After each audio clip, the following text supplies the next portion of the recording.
तो देखिए यहाँ हमें करना है कि निम्नलिखित समीकरण द्विघात समीकरण के मूलों का अस्तित्व हो तो उन्हें पूर्ण वर्ग बनाने की विधि द्वारा ज्ञात करना है। तो सबसे पहले हमें अस्तित्व देखना है। तो अस्तित्व कब रहता है, इसके लिए हमें विविधकर निकालना पड़ेगा। तो विविधकर कैसे निकालेंगे, देखिए यदि हमारे पास समीकरण है यहाँ, चूँकि ए का मान 2 होगा, बी का मान ऋण 7 होगा और सी का मान 3 होगा। इनका हम विविधकर निकालेंगे। तो विविधकर कैसे निकलता है, डी बराबर ई से बी का वर्ग माइनस 4 AC। बी की वैल्यू कितनी है, ऋण 7 का वर्ग माइनस 4। ए का मान क्या है यहाँ से 2 और सी का मान है 3। ऋण 7 का वर्ग करेंगे 49 माइनस 4 दूनी 8 और 8 3 24 होगा। 24 में से 49 में से 24 घटाएंगे तो आएगा हमारा 25। देखिए डी की वैल्यू आई है 25, मतलब डी की जब हम तुलना करेंगे जीरो से तो डी बड़ा होगा 0 से, क्योंकि 25 बड़ा है हमारे पास 0 से। यहाँ समीकरण का अस्तित्व है। अस्तित्व कब रहता है, जब डी का मान बड़ा है या डी का मान बराबर आए तब अस्तित्व होता है। यदि डी का मान छोटा है 0 से तो तब वहाँ समीकरण के मूल का अस्तित्व नहीं होता है, तो तब वहाँ ये आगे सवाल हल नहीं होगा। यहाँ देखिए अस्तित्व है तो यहाँ लिखेंगे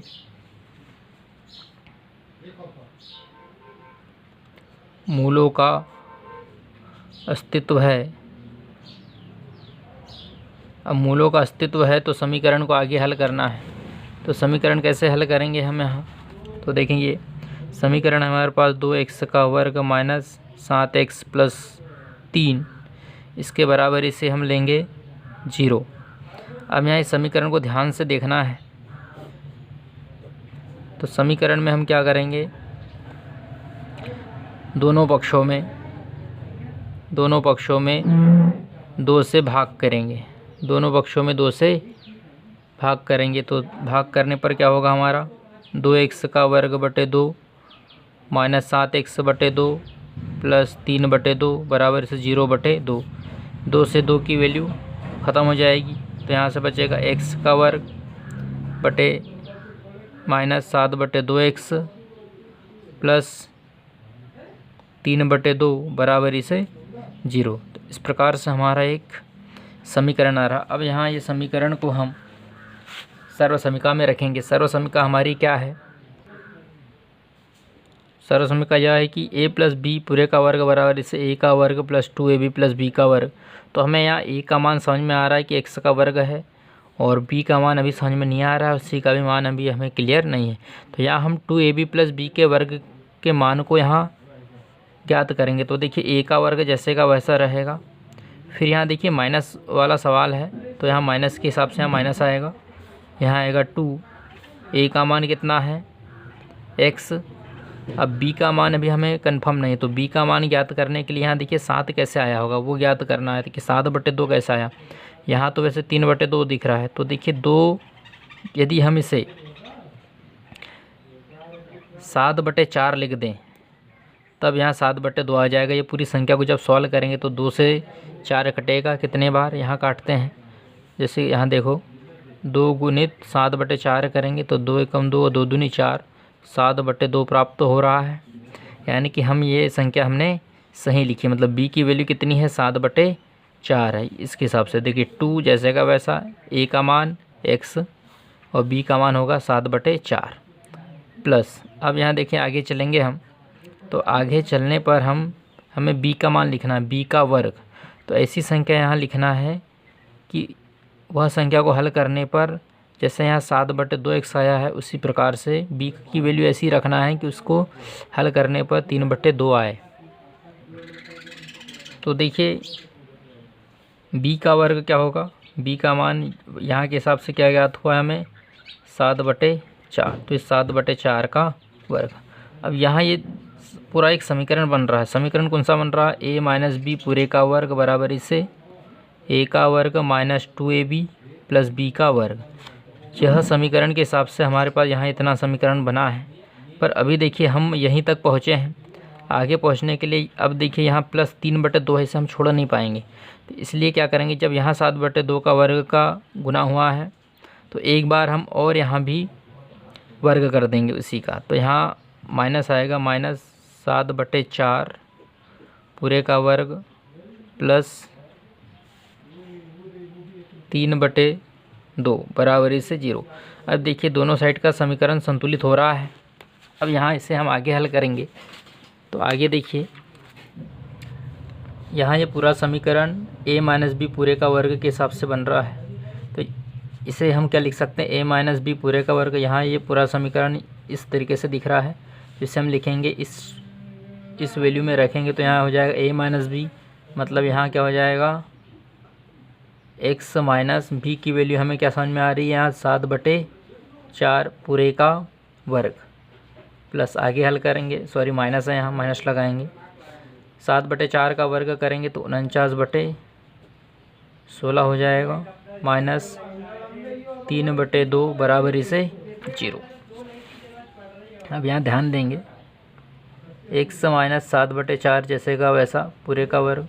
यहाँ पूरी संख्या को सॉल्व करेंगे तो कैसे सॉल्व करेंगे, यहाँ देखिए यहाँ घटाते हैं हम। तो देखो इनका एलसीएम कितना आएगा, 16 प्राप्त होगा। 16 से 16 कटेगा, एक बार 1 का गुना हम 49 में करेंगे, 49 प्राप्त होगा। प्लस 2 से 16 कितने बार कटेगा, तो 8 16 8 बार, 8 का गुना 3 में करेंगे, 8 3 24 बराबरी से 0। x - 7/4 पूरे का वर्ग माइनस 49 में से 24 घटाएंगे तो -25/16 बराबरी से 0 प्राप्त हो रहा है। तो यहाँ देखिए x - 7/4 पूरे का वर्ग माइनस 25 को लिख सकते हैं हम 5 का वर्ग और 16 को लिख सकते हैं 4 का वर्ग बराबरी से 0। अब यहाँ एक सर्वसमीका बन रही है कौन सी, a का वर्ग माइनस b का वर्ग बराबरी से होता है a + b और a - b। देखिए ये a की वैल्यू हो जाएगी पूरी और ये हो जाएगी b की वैल्यू। तो a का वर्ग ये पूरे समीकरण का वर्ग है, b का वर्ग मतलब 5/4 का वर्ग है। इसे किस तरीके से लिखना है, एक बार संख्या प्लस में लिखना है, एक बार संख्या माइनस में लिखना है। तो कैसे लिखेंगे, एक बार प्लस में एक बार माइनस में। तो क्या हो जाएगा, यहाँ एक बार प्लस में एक बार माइनस में लिखना है। ये पूरी a की वैल्यू है, ये पूरी b की वैल्यू, a + b। एक बार ये पूरी संख्या को प्लस में लिखेंगे, मतलब x - 7/4 प्लस b का मान कितना है, प्लस 5/4। उसी प्रकार से अगले कोष्टक में माइनस में लिखना है ये संख्या को, तो माइनस में होगी x - 7/4 a का मान है और माइनस b मतलब हो जाएगा -5/4 बराबरी से हमारे पास 0। अब यहाँ देखेंगे ध्यान से, तो यहाँ देखिए x जैसे का वैसा, माइनस बटे वाली संख्या कैसे सॉल्व होगी, तो यहाँ एक बार आएगा 4, यहाँ है 7 + 5। इसी प्रकार से अगले कोष्टक में x माइनस बटे वाली संख्या को यहाँ कैसे सॉल्व करेंगे, जब नीचे हर समान हो तो एक बार लिखा जाता है और ऊपर वाली संख्या जैसी की वैसी बराबरी से 0। x - 7 में से 5 घटेगा तो आएगा हमारा 2/4। और अगले कोष्टक में यहाँ देखिए -7 - 5 हो जाएगा, ये -7 5 12/4 बराबरी से 0। 2 एकम 2, 2 दूनी 4 हो जाएगा, 4 एकम 4, 4 दूनी 8 हो जाएगा। यहाँ आ रहा है हमारा x - 1/2। अगले कोष्टक में आ रहा है x माइनस, यहाँ गलत कटी, 4 एकम 4, 4 3 12, 3 है सॉरी, 3 बराबरी से 0। तो देखो जब x - 1/2 बराबरी से 0 लेंगे तो x बराबरी से ये 1/2 उधर जाएगा तो प्लस में जाएगा। और इसी प्रकार से x - 3 बराबरी से 0 लेंगे तो x बराबरी से +3 आएगा। तो ये हमारे पास समीकरण के 2 मूल प्राप्त हो गए हैं। तो यहाँ लिखेंगे अतः समीकरण के, यहाँ लिख देंगे आपके अतः समीकरण के अभिष्ट मूल 1/2 और 3 है। तो ये हमारे इस प्रकार से 4.3 का प्रश्न पहला हुआ है। देखिए मैं यहाँ आपको मैथ्स का सारा सिलेबस कराऊंगा। यदि आपको पूरी मैथ्स से पढ़ना है 10th class NCERT Hindi medium में, तो मेरे चैनल को सब्सक्राइब करना है और अपने दोस्तों में भी शेयर करना है। Thank you.